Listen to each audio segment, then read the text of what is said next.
If you see us moving along the thing, we're coming to designing and delivering presentations.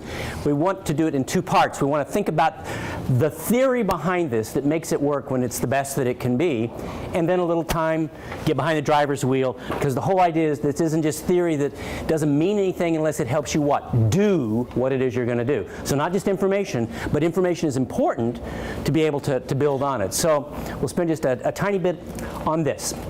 There is a thing called the classic design, and it applies not only to training presentations, but it's the same kind of thing even if you were doing like a speech. There, over time, have become parts of a really good structure of giving communication out to people that is useful to know. Now my hunch is that, as we started before, you guys do this professionally, communication thing for a living, but let's at least review this design. In the perfect classic design, the introduction is going to have 4 parts. Then you're going to have the body of your presentation, and then you're going to have a conclusion. This is in the handout that you're going to get a little bit later. If you want to do additional notes, you can, but it would be unfair for me to not tell you that this is already written down. So I want to ask you, you've heard a number of presentations in your lives. In a world where you would say, wow, that one was just really good, what would be in the introduction in your expectation? What would you expect to be in a really good introduction, somebody talking to you in an informational presentation? What would you say? Goals and gestures. Okay, I heard goals.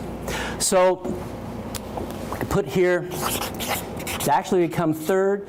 Sometimes you might call that like the topic. What are we, the real focus of this is about. You cannot know the number of presentations that I've heard after you got through an introduction. I go, and it's about what?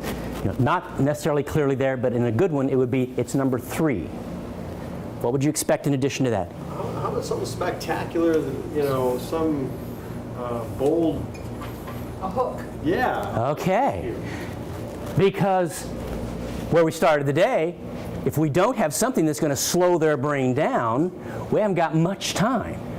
And that's going to come right off the bat because we are maybe talking seconds. So let's just call it an attention getter, something bold, something that would slow the brain down, a hook. All those are good ways to say it. What else would you expect? Some information about the speaker. Okay, now we talked before, you may have had already an introduction. Even if you have, the classic design would say, right after you've got their hook, before, we're going to establish a little ethos. So some intro of self. And we talked about that before, kind of some ways that that could look. There is a 4th item in the classic design for the introduction of the information you're going to do. Got a sense? Tell them when they're going to have a break. Very, very important. Not part of the classic design, but it would certainly keep them staying focused even more. Yes? A brief overview of what's to come? Yeah. So it's basically saying, let's call it preview, was one of the words you used. Here's what preview. This is the topic, the goals, what we're going to have. This is how we're going to do it. We're going to look at A, B, and let's say that's what it was. These are the 3 parts of how we'll. Then the body, that's not too hard then, right? It's let's do A, then let's do B, and then let's do C. And you maybe have transitions between all that. The conclusion has 2 parts. What would you suspect in this classic design? Ideally, what you'd expect from a really good conclusion. Summary. Who said that? Summary. Now let me get this straight. You've got already a preview, and then the body, and you want to say it yet a 3rd time? Seriously? Yeah. Because you said 7 times. Okay, I see if he backed down. Because, well, there are some people, believe it or not, who would say there's no way, that's condescending for adults. Steve is saying, no, 7 times plus or minus 2. 3 is not anywhere near too many. What you would need to do, though, is not say it exactly the same way all 3 times. So the body is going to have 2 parts in the conclusion, or the body, and then in the conclusion, 2 parts. To begin with would be that summary. The last one, this is kind of harder, and language I'm going to use isn't what's in all the literature, but it's comparable. In a really good one, what would be the way that the whole presentation would conclude? What have you experienced? Where they have some funny thing they do at the beginning and kind of blend it through, and then they use it again at the very end. And it just kind of ties it all together like a bow around the whole thing. The language I use for that is, when that's done well, and you described it quite nicely actually, that's number 2, the ending part would be a zinger. If you were going to have a sound bite out of your presentation, to end with that, go back to the guy I fish with, the attorney, the theory of recency, right? That which is ringing in their ears as they go. That will be one of the things that's the most remembered. My wife has a friend who lives in Canada. We've gone to visit them a couple times. The husband, he actually owns and manages a really high-end, nice restaurant in Canada. The 2 times we went, they took us to the restaurant and treated us there. He employs a lot of chefs. It's a big restaurant. Would you like to guess which chef he pays the highest salary to? Prep chef. I heard prep, pastry. It is pastry. And across the industry, it is the pastry chefs and the sauciers that make the highest salaries. This guy is really intentional about who he's going to put his money in. He says it could be a night where, we just got slammed, or timing was off, the service wasn't as wonderful as we wanted it to be, or maybe the produce wasn't quite. But he says, but if you end that and you bring in this plate and the presentation is just sort of and then you take a bite and it's heaven on the fork, their last memory is positive and he'll get repeat business. So let me ask you this. As presenters doing previous training, where is it that most presenters put most of the time in preparation of what we put on the board? Body. Absolutely. It's here, it's here, it's here. And these become almost afterthoughts, right? And yet, communication-wise, the things that are happening here, it's like if you had a really good introduction that did what it needs to do and a good summary, you could have mediocre middle and it would be still better than the other way around if you had not focused on that. So some heads are nodding, but if you don't buy that, let's have that conversation, because this is an Not typical. It's not typical, and it seems counterintuitive, maybe is the word I would want to use. And so I'm really maybe pushing an expectation that you'd say, well, no, those are just frills, the beginning and end. And I'm saying it's quite the opposite. Communication theorists have found that if you don't get them and if you don't end it right, the stuff in the middle, however wonderful it was, we lose part of the punch. And we're going to practice actually just the beginning and end here when Kirsten gets to you in a moment on that. But does it make sense why that would merit a little bit of attention? These are the rules. This is the classic design. But before we leave this, I want to ask the question, would there ever be an occasion when we'd want to maybe, I don't know, say, break the rules? Shaking your head, yes. Say more, please. There's some people that you work with where the classic, or what everyone was schooled in speech and communication classes, just won't work with them. And you've got to figure out in that first little bit, if all you have is a little bit to work with them, how are you going to get your message across? How are you going to help them help themselves later on?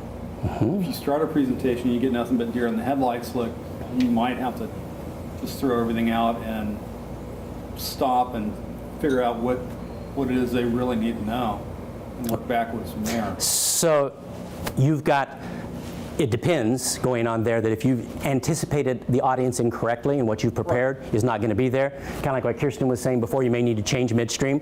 Other reasons why you want to sometimes intentionally break the rules. I think it's important to know the rules, that we don't break them unintentionally and don't know we're breaking them. But is this always a good idea? Is this how you do a presentation if you were selling somebody a car? Well, I'm glad that you showed up here. This is how we're going to work. We're going to talk about 14 minutes, and then you're going to get out your checkbook, and you're going to write me a check for this amount. Okay, that's pretty. Here we go.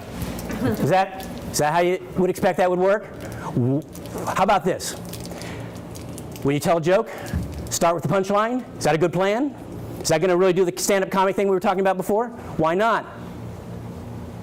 Why not? Seriously, why not?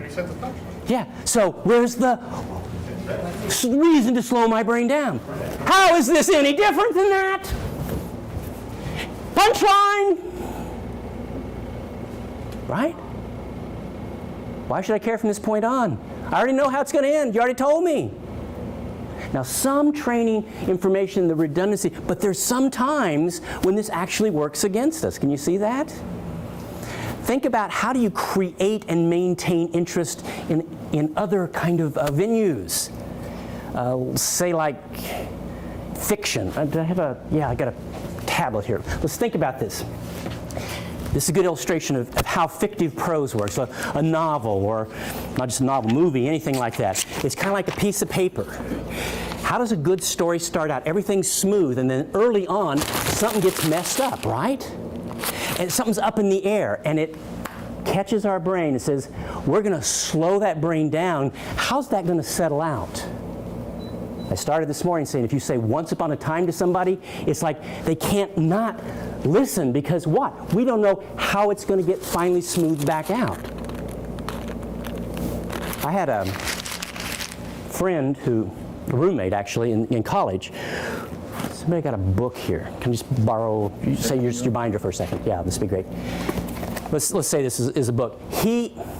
Well, you've maybe read books this way too, first of all. Sometimes if it's really hooked you, it's got you. It's kind of like that itch in the middle of your back. It's going to drive you crazy. You can't until you get it scratched. You need to do something else, but you're really interested in what's on that next page, and you almost can't not turn that page, right? You need to go to work or eat or something, but it's got a hold of you. My friend actually got a hold of not one book, but four books. You'd think that'd be easier than it felt there. 4 books. And then we got on tape, of course. He knows how to do 4. It was The Hobbit and The Lord of the Rings, those 4 books. Kind of got, is right. This guy could not put them down. He didn't read his textbooks. He didn't go to class. He was so hooked by that, he couldn't let it go. And so, if there had been a 5th book, I swear he would have flunked out that whole semester. Why did that get the attention? It's because of this. Books know how to do that. There's a conflict. Something's messed up. Movies, same thing. I don't want to be a spoiler, but when my kids were little, Star Wars were out. The second one of those, Empire Strikes Back, show of hands, anybody in here not seen that movie, The Empire Strikes Back? Okay, I don't want to totally ruin it. It's a worthwhile movie. Well, it's a worthwhile movie to see, and so I'm not going to spoil it, but let me just say this much, that there's one point, and I don't think it'll ruin seeing the movie, but it makes the point. There's good guys and bad guys. One of the good guys is Han Solo. Harrison Ford plays that role. The movie ends. This is a trilogy, right? There's three movies in a row. My kids are 6 and 8. We're in here, and Harrison Ford, the good guy in Empire Strikes Back, it ends, you recall, he's in carbon freeze. And the movie ends there. And my kids are saying, okay, let's go. Well, Dad, Han Solo, he's in carbon freeze. We can't leave. There's going to be another movie, so we'll come back. I finally get him drug out of the theater. We go home that night. We got him in bed. We're saying prayers, and his, God bless St. Susie and Grandma, and dear God, take care of Han Solo, and I'm thinking, well, isn't this cute? We're praying for this fictional character. People, we prayed for that character for 3 years. I finally felt like writing George Lucas. Could you get that guy out of carbon, get that next movie out of here? We were living in LA at the time. 9 times around the block the line. They knew how to create interest. They understood this. This is not new. Talked about Aristotle before. He's the guy that started this for us. His Poetics. He's doing this, timeline. He says every kind of good presentation to create that interest has a beginning, middle, and an end. That actually in itself doesn't seem all that profound, right? But what he understood is how this fits in with it. That in the presentation, rather than giving the answer away too soon, sometimes training may need to raise up the question. And then we give clues along the way, get to the end, and maybe we get it almost to the end here and just let that thing hang. And it's in its suspension and it's hanging that the interest is there. We don't tell jokes by starting with the punchline, but we oftentimes do training that way. So what's the alternative design? And would there ever be times when that kind of training was appropriate? Sometimes it's maybe just problem. Here's the problem we're facing. What are some options? Kind of list what those are. And then the solution. And for them to own that solution maximally, in some occasions, we might want to not tell them, but let them discover and own it for themselves. Now, is this every training this way? No. But I just don't want to say, these are the classic design rules and you'll use them all the time. No, sometimes it depends. And you might want to intentionally break the rules if it's working against attention and if this is a better model. It'll be interesting tomorrow when we get into the lab part of our days together, as you think about, well, what is the most maximally effective design that we can, in fact, utilize or consider using. So we want to put both of those out there for people. Much more that can be said, but let me stop there and invite questions, please. I'm not paying attention. What, do you use bubble gum to hold that yellow? I don't want to spoil the magic. I mean, my goodness. You lost me there. Lost you there. I'm lost. Because of that? I don't know where I got lost. You don't. So what was the last thing that you remember? I was the only one that didn't watch that movie. Wave. Oh, okay, yeah. Well, it is. In a nutshell, what are we saying? For those who have very nicely admitted how I messed up and did not engage the attention, what's the takeaway from design that you're hearing? Well, it depends. And what are our two options?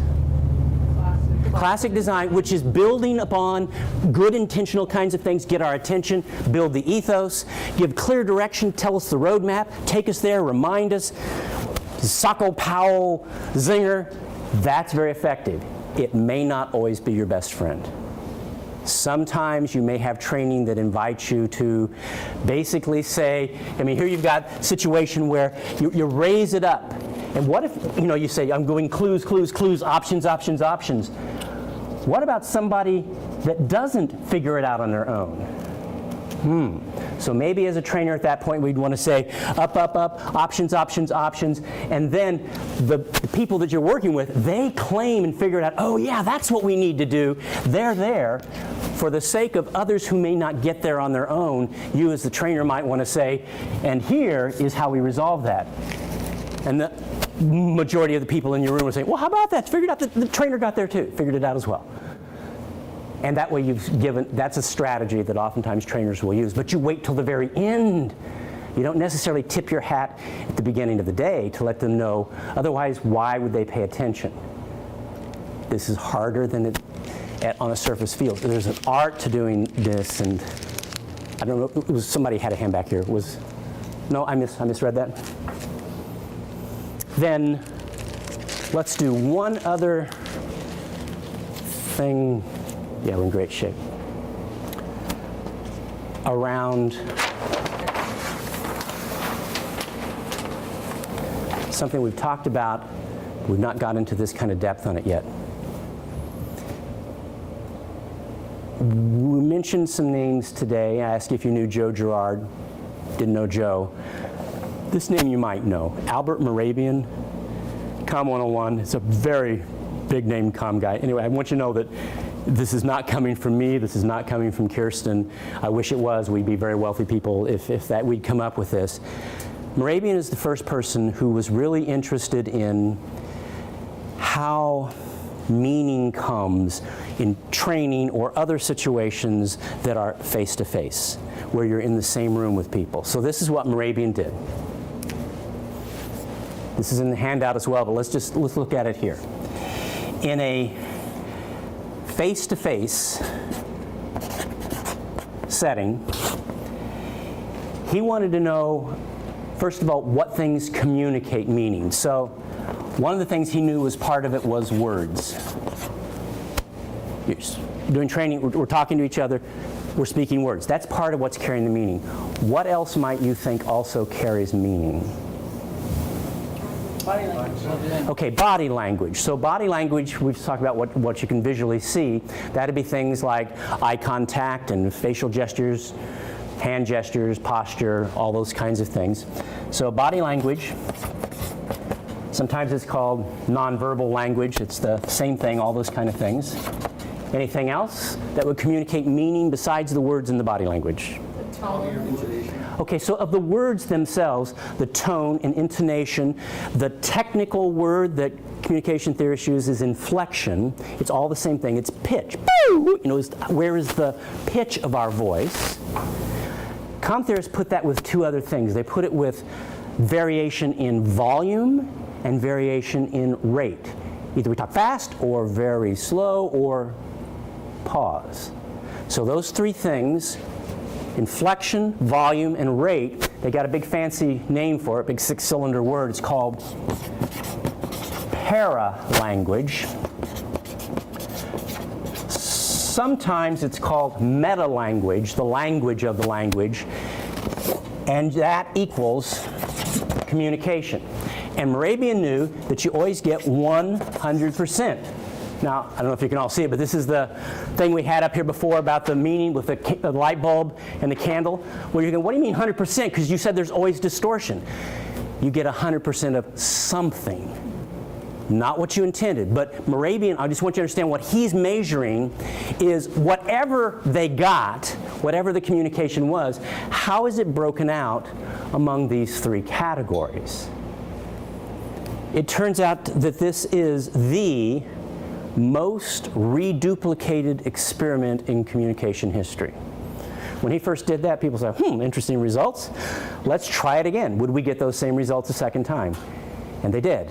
And again, over and over in all kinds of different contexts around the world. And almost always it comes out within 1% of the original results. And that surprises people because you think about it, you've got different kinds of folks that come to your training. Let's think about body language. Eye contact is part of that, right? In mainstream middle America, if you don't look somebody in the eye, what would you suspect when they've studied this, people that have studied it, that they find are the two things that people suspect when the speaker's not looking them in the eye in mainstream middle America? Lying is one of them. Very good. And guess what the other most frequent response is? Hiding something. Kind of like the lying is close, but that's not the second one. That they don't know what they're talking about.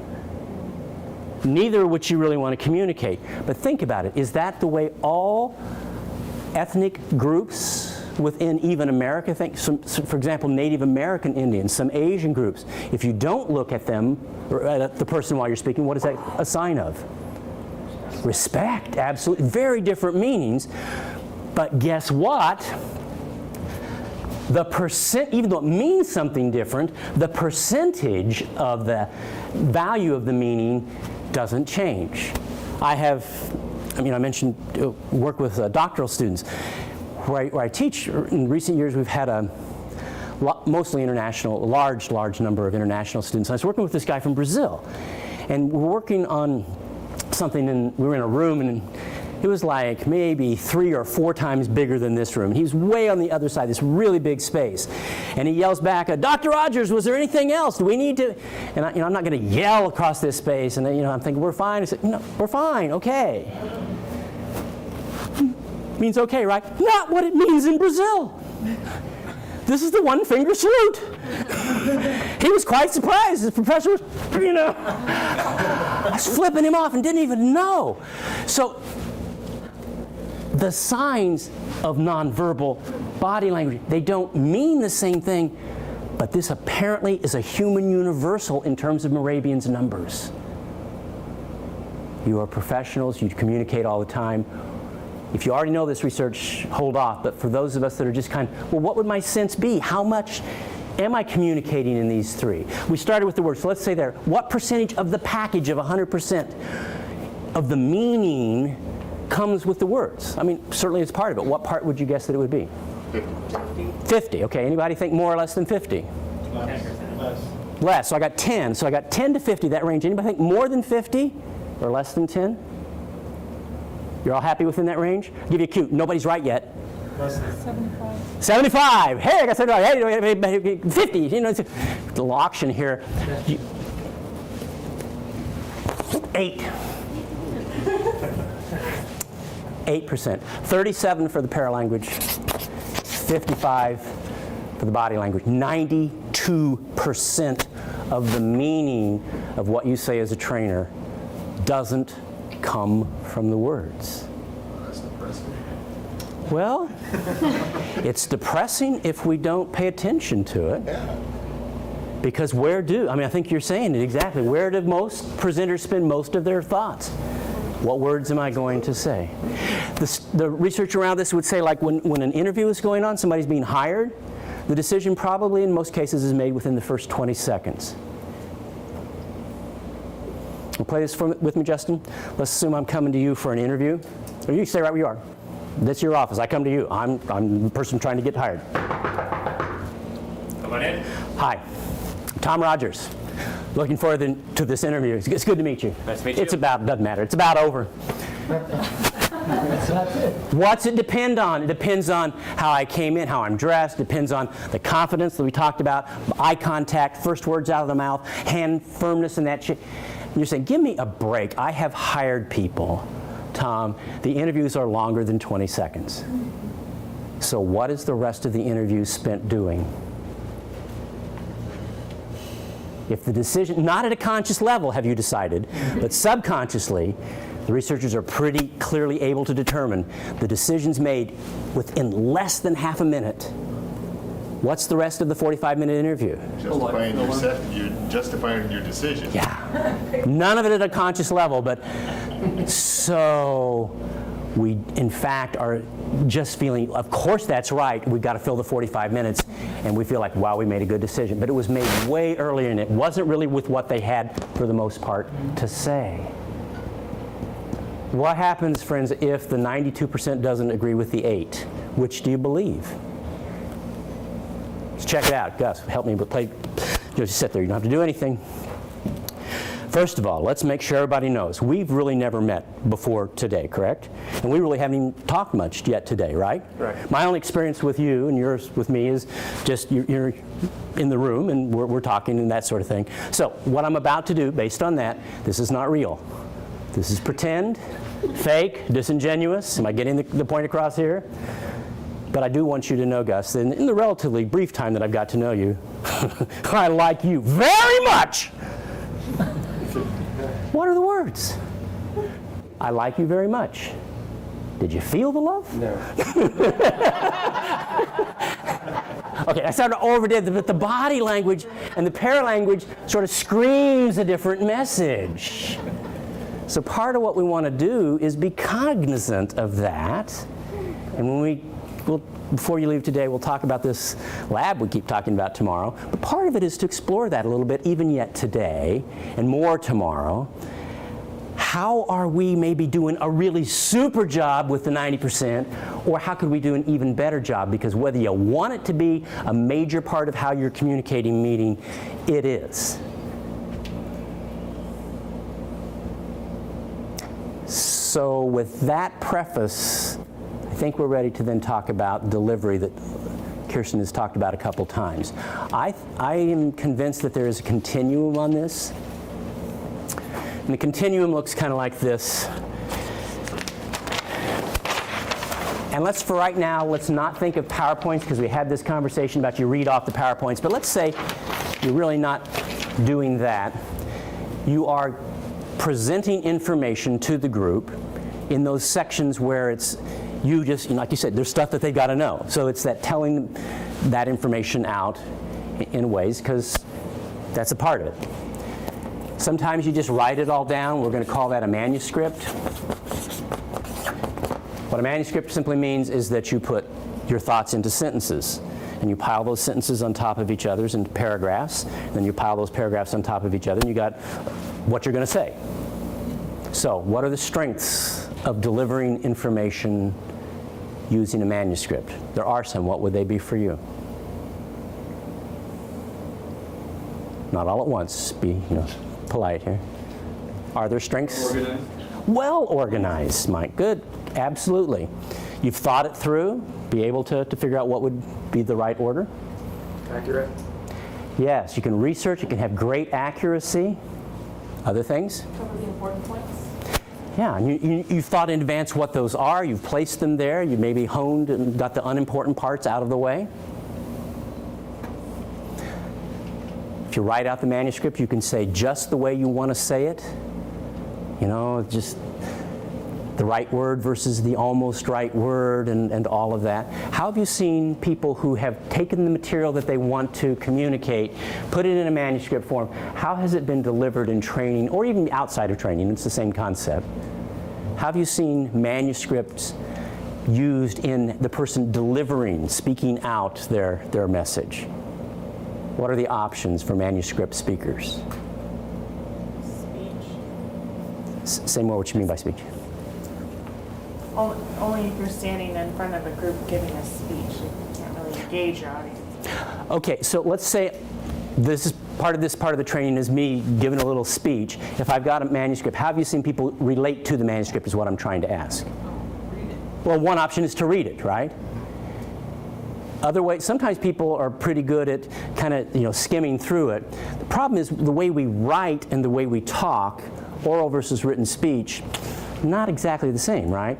And so unless you're really good at writing orally, A-U-R, for the ear, then it feels rigid, feels wooden. I've seen sometimes even like in a speech, somebody has come up to the podium and they don't bring any notes at all, but it's a manuscript, you can tell. They're reading off the inside of their eyelids. You know that thing is on their desk and they're just kind of trying to envision, where it comes down. So you have this rigidity, this sense of kind of, it doesn't feel like natural conversation. Okay?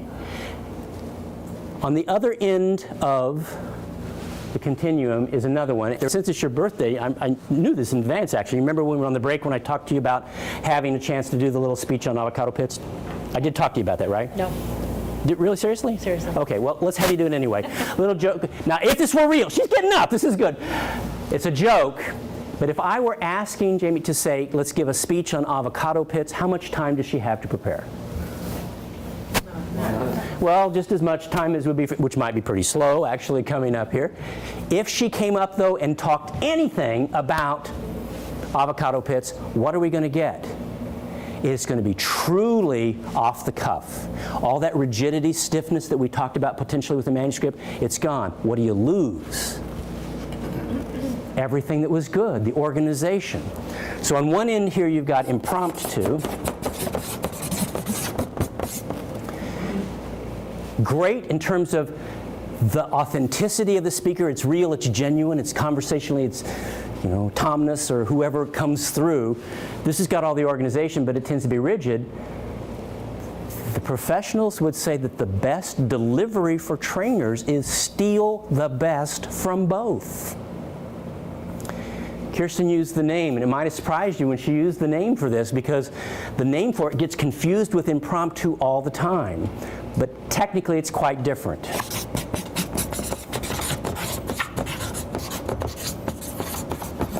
Extemporaneous speaking is not unplanned. It's well planned, but the difference is you never write down what you plan to say in a full manuscript form.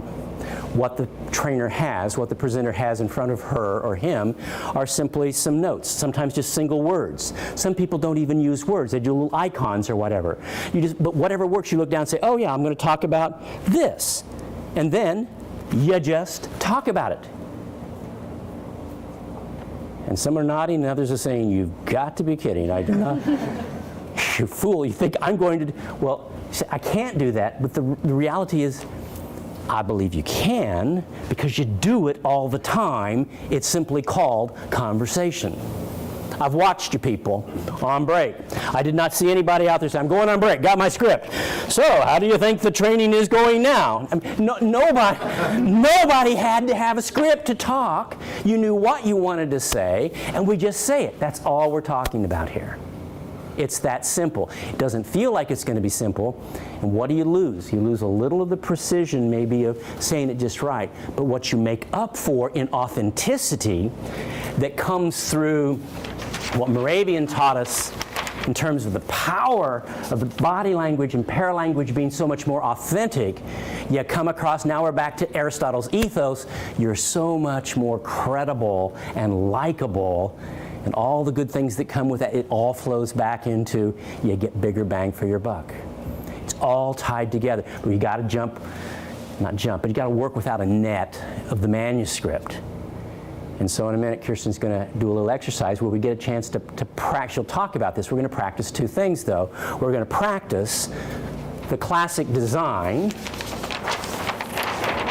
So that's not that one. But we're going to practice the classic design so you can have a chance to see how this would work. But then really, when it comes time to the other part, we're going to also practice this. So Kirsten, are you Yes, ready I'm ready to go. to do that? Do you want a handout? Do the handouts? I'll do the handout. Okay, walk. great. Wonderful. Thank you. Yeah, we have to write that thing in. Do you want to? Yeah, we're good. We'll write it in later. Yeah. Okay. So we're going to have I'm going to give you some time to prepare. I'm going to tell you what we're asking you to do, and then we're going to give you time to prepare. Then we're going to take a quick break. So you'll have one more break, and then you'll actually do your presentations. What we're asking you to do is we're going to break up into 3 groups. I think we'll stay with the same 3 groups that we had last time. It seemed to work, and it was easy to get you together. And you're going to develop a presentation. One person on your team is going to deliver it, but the rest of your team is going to help you write it. And you're going to, and I'm trying to find the presentation is going to really provide you an opportunity to practice this classic design. So you're going to just, in this presentation on a topic of your choice, as long as it has nothing to do with work, and we're doing this purposely because we really want you to work on the process, not get buried down in the topic and argue about, well, this is correct and that's correct or not. So we want you to have some fun. One woman, for example, has done, she's a very, very proper woman who was very serious, and she got up and she did a presentation on how she is a master winemaker, and how much fun she has doing wine. So I want you to think about fun things. And in this, you're just going to provide the introduction. So how do you build that credibility and likability? Share the topics or the goal. Do your quick preview. We're going to talk about A, we're going to talk about B, we're going to talk about C. And then for the body, listen very carefully, because this is really, really important. For the body, you're literally going to say yada, yada, yada. Quite literally, I want to hear you say yada, yada, yada. No body. You're just going to represent it with a yada, yada. And then you're going to hit your conclusion with a summary and then a final zinger. The benefit is that you work together as a team to create this, so you have that great creative spirit that you can create together. And then you'll have no more than 2 minutes. So it's just a 2-minute presentation. So it goes quick, so you cannot get the body. You want to hit it hard. Tom? Well, 2 things. One, you got to pick who's going to be in your group that's going to deliver it. Here's how I'd suggest that we do it. Talk about birthdays. The person whose birthday is not today, you are out of it for sure, but the closest to today in the future. So whoever's birthday is coming up the closest, that person gets to represent your group. You may need to check driver's license here. Before we move to that, though, what I just handed around, if I can give us 30 seconds here, this is the handout for this section, but once again, let's reinforce the learning. On the back side here is the chart. We've covered it up. What are the percentages? Don't look at your notes. What it stuck? What percent of the meaning is the words? 80%. So you can write that in. What part is the paralanguage? 37%. And? Oh, wow. That's impressive. Okay. All right. So go ahead and get in your groups. Identify whose birthday is closest to today going forward. And you're the lucky speaker. And then I want you to very quickly identify the topic. Don't waste your time on topic. I want you to develop those, the intro, the goals, and then the conclusion and zinger. Okay? I'm giving you 15 minutes to prepare, and then we're going to break. So you've got 15 minutes to put this together.